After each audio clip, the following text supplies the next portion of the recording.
Cara, é muito delicado todo o serviço artístico de uma igreja, né? Não só na música, mas às vezes na mídia, na foto, porque muitas vezes a gente conta com um trabalho voluntário, né? Então, assim, cara, eu acho que um dos pontos que é difícil, né, é talvez essa questão do equilíbrio, né, de tipo trabalhar com serviço voluntário, ao mesmo tempo agregar pessoas, ao mesmo tempo passar feedbacks construtivos que não deixa ninguém. Aí você lida com ego, com chateação. Então eu vejo que a igreja, né, é um contexto difícil assim para se profissionalizar, assim, né? Então não sei. Mas assim, ao mesmo tempo, é uma coisa que eu até estava pensando esses dias. É super normal e é a realidade, assim, a maioria das igrejas tem bastante dificuldade em profissionalizar e tudo mais, e, enfim. Mas, por um outro lado, né, esse é um lado talvez diferente, né, que às vezes até a gente não aborda, mas tem muitas igrejas muito legais também, assim, que tem, tipo, cara, tem umas estruturas, assim, eu tava falando isso porque esses dias eu tava conversando com um amigo, né, e tava compartilhando com ele algumas coisas que a gente tinha tocado, lugares, assim, e o cara falou, cara, meu, essa mesa que tem nessa igreja que você tocou é tipo uma mesa que em casa de show não tem. Esse PA que você tocou, então assim, é um lado meio controverso, né, a pergunta, mas assim, também, né, tem um lado assim de, cara, tem umas igrejas assim que tem uma estrutura, cara, nível show, assim, também. Então, assim, eu acho que tem muitas igrejas carentes, né? Eu acho que a maioria, e não me alongando na resposta, mas eu acho que é reflexo até do país mesmo. Porque se você compara às vezes, né, a igreja fora do Brasil, tem muitas, assim, super bem estruturadas. Mas tem esse outro lado também, né? São poucas, né? Mas também tem muita igreja com uma estrutura legal, né? Tem. Eu até estava conversando um dia com um amigo meu músico e a gente estava...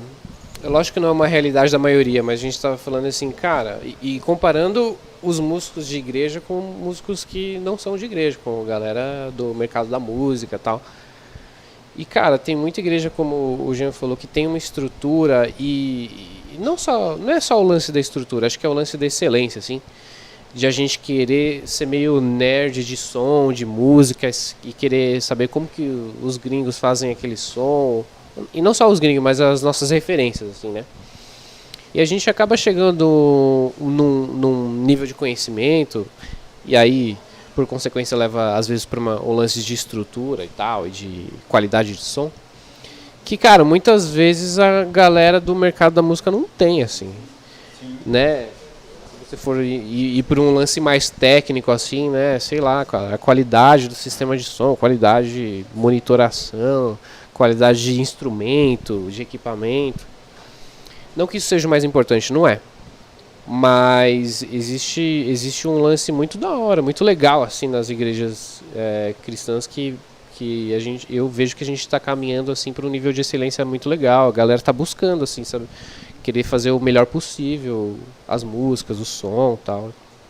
Eu vejo muito isso na igreja. Cara, mas eu acho muito interessante. Você falou que talvez não seja o mais importante, mas eu acho que se não for o mais importante, ele tá lá em cima, cara. Sabe por quê? Você vai na igreja pra ouvir, cara. Se o negócio for ruim, cara, você não recebe. Boa, boa. Você não recebe, cara. É comunicação, tem a ver com a comunicação. Exatamente. Não, e faz todo sentido. Eu lembro de quando a gente começou até o Relevância e tudo mais, né? Era um desejo de um dos nossos pastores lá. Ele falava, cara, é muito ruim, né? A gente ir num show num sábado, tipo show do Coldplay no sábado.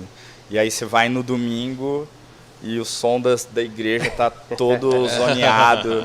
Ele falou, pô, como eu queria ter, né, uma estrutura assim, de qualidade.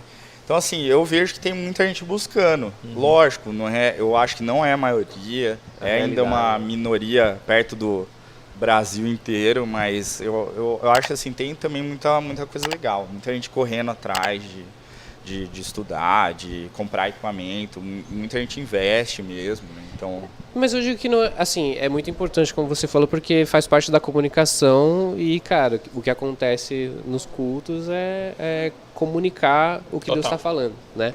Então, sim, por isso, né, que acho que as nossas igrejas investem nesse lance, porque vê essa importância. Mas eu digo que não é o mais importante porque a gente não começa... enfim, eu acho que não se começa buscando isso. Sim. No começo a gente estava, cara, compondo música que a gente sentia, que a gente estava tentando fazer a melhor composição possível, né? No começo das duas igrejas, eu acredito, né? E do Dunamis também, que eu sempre toquei e tal. E nas minhas bandas em geral. Pô, eu queria fazer uma música e queria que essa música fosse muito boa tal. E a gente tava compondo. E organicamente as coisas foram crescendo, assim. Eu sinto muito isso, que às vezes a galera fica meio ansiosa, né? Pô, eu quero minha música bombando lá no Spotify, no YouTube e tal. Seja ansiedade, cara, vai com o que tem, né? Vai com o que tem, exatamente. Sim, aquele negócio. Deus não precisa do melhor som pra fazer o negócio acontecer. Mas se você tiver condição de... é ótimo. Faça, né, cara? Exato. Com certeza. Faça. A gente sabe que muita rodinha de violão ali... Sai muita coisa. Sai muita coisa. Pô, total. Aliás, eu acho que a maioria das composições assim, que a gente canta e que as igrejas em geral cantam, pô, elas começaram num lugar muito... no violãozinho ali. Sim.